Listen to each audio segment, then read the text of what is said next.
So mga katulong, nandito pa rin po tayo sa may World Sentosa. Kaya samahan niyo na lang ako, explore pa natin yung part ng World Sentosa na hindi na po natin kailangan pang magbayad para lang po makapasok. Kasi po mostly po talaga dito na mga dito sa may World Sentosa na ito, yung mga tourist attraction po is kailangan mo talagang bumili ng ticket para po makapasok. Tapos yung mga ticket po nito is medyo may kamahalan po. Kaya dito lang po tayo sa mga walang bayad mga katulong ha. Tapos habang palakad-lakad yung katulong nyo is nakaabot po siya dito. May nakita po siyang parang isang kuweba. Kaya of course pinasok po ng katulong nyo.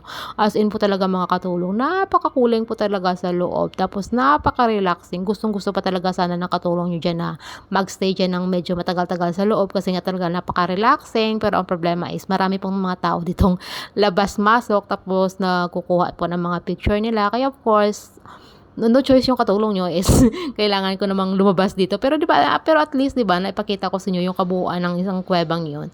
Tapos pagkalabas po natin dun sa parang kuwebang 'yon, dito pinagtagpo na naman kami ni Bayawak. Pero hindi lang kami tinadhana, gano'n. Tapos sa unahan na naman, may na-curious na naman yung katulong nyo. May nakita po siyang parang escalator na pababa. Tapos kasi yung pagka-build kasi nila is parang halos lahat kasi parang kuweba. Kaya talagang maku-curious talaga si katulong nyo. Kaya bumaba po siya sa may escalator na ito. Tapos hindi niya kasi tinignan kung ano yung, kung para sa ano yung binabaan niya. Yun pala, pag ano ko dun sa may baba, is parking lot area pala yung ano dyan. Napakaganda kaya talaga yung pagkagawa nila. Kasi parking lot area, tapos ganun talaga yung pagkagawa nila. Yung pag-build nila is parang ano, parang kuweba siya. As in talaga. Kahit na sino naman, di ba, maku-curious talaga sa the way na pagka-build nila. Tapos pagka akyat po natin doon kasi nga nakita nating parking lot area yun doon. Kaya of course kailangan nang umalis doon ng katulong nyo. Tapos dito na naman siya banda. Yung part na ito is para lang namang nasa main road ka banda. Tapos may parang ano, tubigan, parang dagat. Pero di ko alam kung talagang dagat ba o fresh water ba yan. Pero napakaganda yung kulay ng tubig dyan, as in talaga. Sa nearly 20 years na kasi dito ng katulong yung sa may Singapore. As in, first time pa lang talaga na talagang inikot niya dito yung part ng World Sentosa. Kasi kapag pumunta naman yung katulong nyo dito is every time may kasama po siya.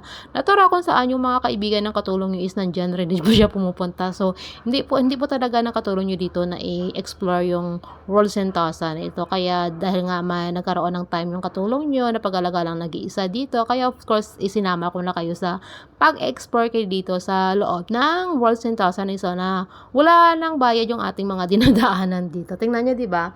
Yung mga view dyan na as in napaganda. Tapos nakita ko dito banda nung nasa part na dito is yung talaga makikita mo talaga yung word na Sentosa. So napakaganda yung view. Kaya kinunan ko of course para i-share ko rin din sa inyo. Alam ko, 'di ba, nag-enjoy rin kayo sa mga view na mga pinapakita ko sa inyo kahit na ano lang, kahit na walang katao-tao yung dinadaanan ng katulong nyo.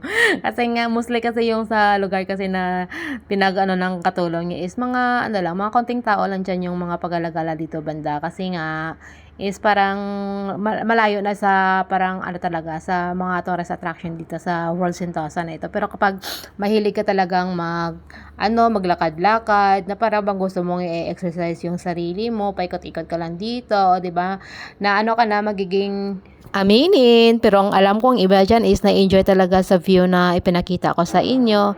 Tapos dito banda is medyo konti lang yung mga tao dito. Dahil siguro pagpunta ko dito mga oras, anong oras kayo? Mga 2 to something. So, sobrang sobrang init pa. So, kaya yung mga tao dito gumagala is konti lang.